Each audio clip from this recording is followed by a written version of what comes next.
ভেবে অবাক হলাম নলহাটি এবং রামপুরহাট থেকে মাত্র 1 ঘন্টার দূরত্বে এত সুন্দর একটি ন্যাচারাল সিক্রেট জুয়েল থাকবে, অর্থাৎ ন্যাচারাল ফিনোমেনা, যেখানে জল লাভার সংস্পর্শে আছে এবং পাতাল থেকে গরম জল বেরোচ্ছে। আর এই জায়গাটায় হিন্দু মুসলিম সবাই কিন্তু আসে স্নান করতে। বন্ধুরা, যেখানে এই শীতে কেউ স্নান করতে পারে না, সেখানে আমরা এমন একটি মেলা যাব বা এমন একটি জায়গা যাব ঝাড়খণ্ডের, যেখানে মাটির তল থেকে গরম জল বেরোয়।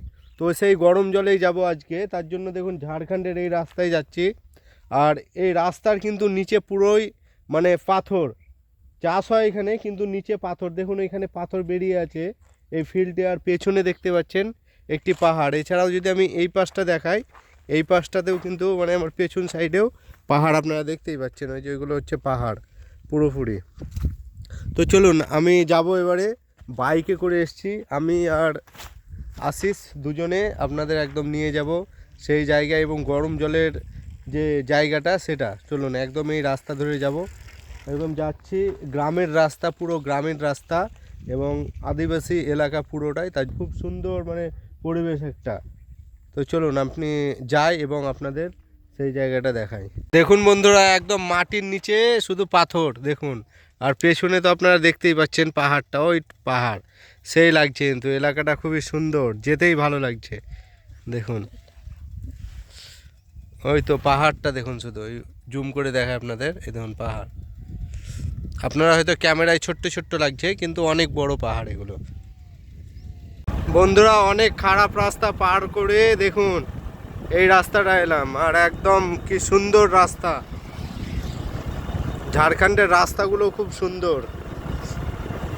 আর দেখুন একটুও ভাঙা নেই, দুই সাইডে গাছ আর উঁচু নিচু পাহাড়ের একদম রাস্তা, সুন্দর রাস্তা। বন্ধুরা দেখুন, এইখানে তালুয়া বলে একটি জায়গা, তালুয়া মোড়। এই কাকা বললো এইটা দিয়ে ঘুরে যেতে হবে, ডাইনে ঘুরে আবার ডাইনে ঘুরতে হবে, বাঁয়ে ঘুরতে হবে। এখানে ডাইনে ঘুরে আমরা পাড়া। চলুন বন্ধুরা, এই রাস্তা দিয়ে ঢুকলাম। আবার এখানে একটি মানে ফিল্ড আছে, আবার ধর মেলা, সিদ্ধপুর গরম জল কা মেলা এখানে লেখা।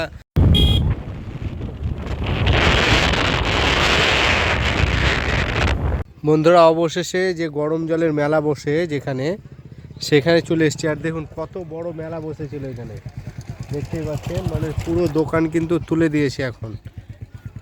মানে সংক্রান্তিতে 14 তারিখ বসেছিল, আমি দেরি করে ফেলেছি। কিন্তু মেলার কিছু নেই, কিন্তু মেন যে জায়গাটা গরম জলের যে মানে জায়গাটা, সেই জায়গাটা হচ্ছে এখানে, ঠিক আছে। এই যে জায়গাটা দেখতে পাচ্ছেন এখানে। তো এবারে এখানে আমরা দুজন এসেছি, দুজনে স্নান করব। বন্ধুরা দেখুন, এই জায়গা থেকে কিন্তু গরম জল বার হচ্ছে আর এখানে সবাই স্নান করছে। এই তো দেখুন এইগুলো, এইখান থেকে দেখুন এই পুরোটাই কিন্তু জল আছে, চারিপাশ ঘেরে দেওয়া হয়েছে। আর এই পাশে সবাই স্নান করছে।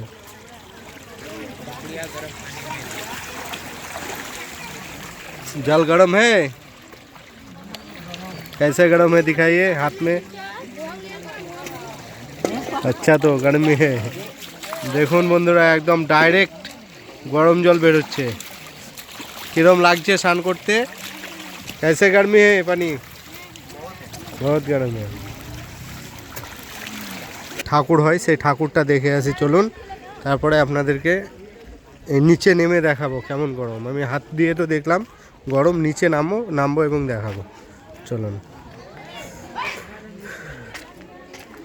তো দেখুন এখানে পুজো হচ্ছে, এখানে ঠাকুর হয়েছে। তো বন্ধুরা দেখুন, এই যে ভিতর আছে, ভিতরে ঠাকুর হয়েছে, সেগুলো আপনাদেরকে দেখাই। দেখুন এইখানে একটি আছে।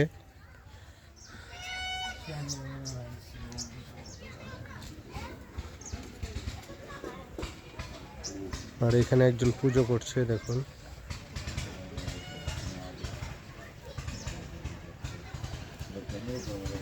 এখানে আছে গরম জলের যে ফোয়ারা আছে, সেই ফোয়ারাতে নামবো এবং কতটা গরম সেটাই আপনাদের দেখাবো।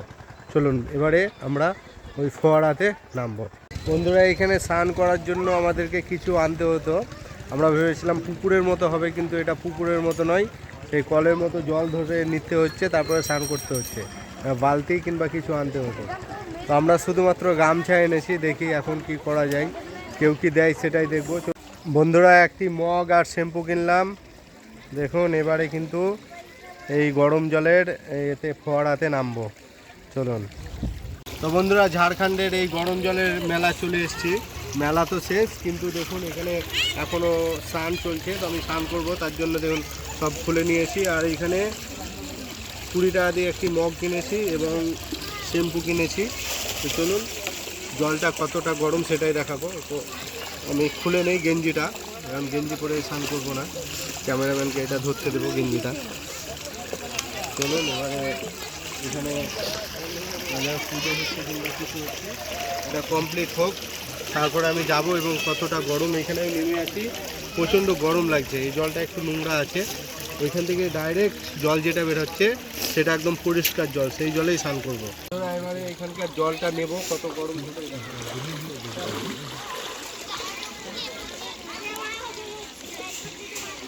বন্ধুরা এখান থেকে যে গরম জল সেটা নিয়ে এলাম, দেখুন এবারে এটা গাতে ঢালছি, সেই কিন্তু গরম। মানে ঠান্ডার দিনে মানে কত ঠান্ডা হয় বলুন তো পুকুরের জল, কিন্তু এইখানকার জলটা প্রচণ্ড গরম, একদম ভূগর্ভস্থ জল, একদম গরম জল ডাইরেক্ট বেরোচ্ছে।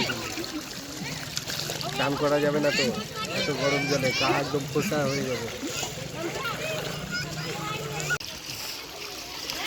বন্ধুরা আর এক মগ নিয়ে এলাম, এবারে মাথায় ঢালবো। Oh my God! গোটা গা একদম পুড়ে যাচ্ছে বন্ধুরা, কি করবো ভেবে পাই না। এটা কি করতে হবে, গামছা ডুবিয়ে মুছে নিতে হবে, নইলে হবে না। এত গরম জল,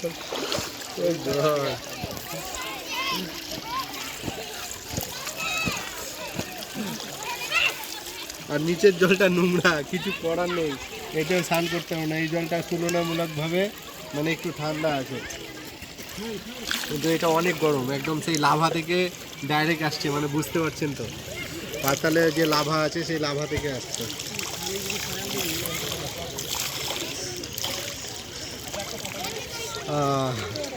শীতের দিন বলে তাও একটু মানে আছে, কিন্তু গরমের দিনে আরো প্রচন্ড গরম হয়। ডাইরেক্ট এই গরমের দিনে তখন ঠান্ডা, মানে মুরগি সারানো যাবে। এখানে আসেন ক্যামেরাম্যান, এখানে আসো। দেখো জলে প্রায় ভাব বেরোচ্ছে, আমরা বুঝতে পারছি না, এটা যদি ভাব বেরোচ্ছে দেখুন। এইখানে এই যে এইটা হচ্ছে মেন ফোয়ারা, উপরটা দেখা, এই উপরটা হচ্ছে মেন ফোয়ারা।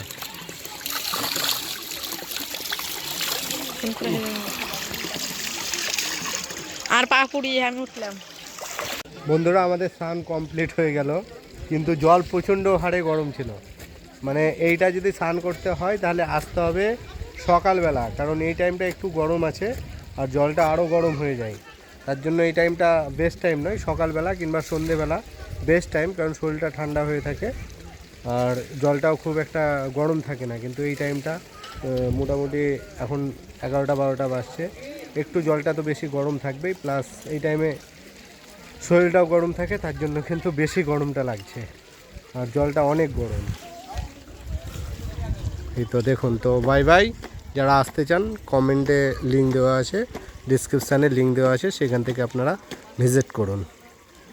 তো জায়গাটার নাম হচ্ছে শীতপুর গরমকুণ্ড মেলা। তো পুরোটা যারা আসতে চান তারা আসবেন। পাকুড়িয়া থেকে কাছেই শীতপুর, মানে পাকুড়িয়া এলেই আপনারা যাকেই বলবেন তারাই কিন্তু দেখিয়ে দেবে শীতপুর গরমকুণ্ড মেলা। দেখুন।